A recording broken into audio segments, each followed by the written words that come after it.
तुम्ही एक गौप्यस्फोट केला की या निवडणुकीत तुमचं घर उद्ध्वस्त भाजपकडून केलं जाणार होतं, नेमकं काय? ते नंतर सांगाल. सविस्तर एक पत्रकार परिषद 2 दिवसांनी आहे माझी. आपण राहुल गांधी सभेला आलते, ते काय बोलले? राहुल गांधींनी जेव्हा सगळं भाषणाला सगळे पब्लिक ज्यावेळेला आलं होतं मतदार राजा, तिथनं जे पब्लिक ओरडत होतं तेव्हा त्यांनी खांद्यावर टाकले की आपण संसदेत भेटू म्हटले. पण हे आज वाडेश्वर काट्यावर सगळे होते. वसंत मोरे म्हणतात त्यांना त्यांचं स्वतःचं मतदान करता आलं नाही, पण जे फ्लेक्स लागलेले आहेत तुमच्या आज शहरात, महाविकास आघाडीचे फ्लेक्स लागलेत विजयी उमेदवाराचे, तेव्हा हा ओव्हर कॉन्फिडन्स. कुठले महाविकास आघाडीचे? विजयी उमेदवार म्हणून तुमचे सगळ्यांचे फ्लेक्स लागलेत. आबा बागुलांनी फ्लेक्स लावलेत. तुम्ही असेल, सुप्रिया सुळे असतील, अमोल कोल्हे असतील, तिघांचा एकत्र फोटो आहे.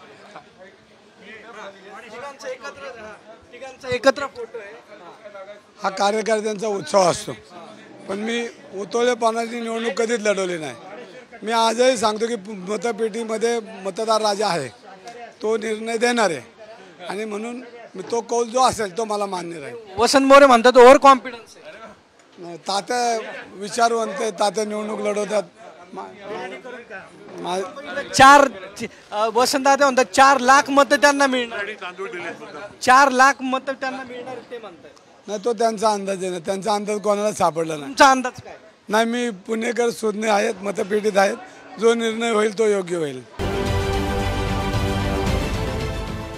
देश विदेशातील प्रत्येक घडामोडींचे लाईव्ह अपडेट मिळवण्यासाठी आता साम टीव्हीच्या सर्व सोशल मीडिया प्लॅटफॉर्मला लाईक, फॉलो आणि सबस्क्राईब करा. तसंच सर्व नोटिफिकेशनसाठी बेल आयकॉन प्रेस करायला विसरू नका.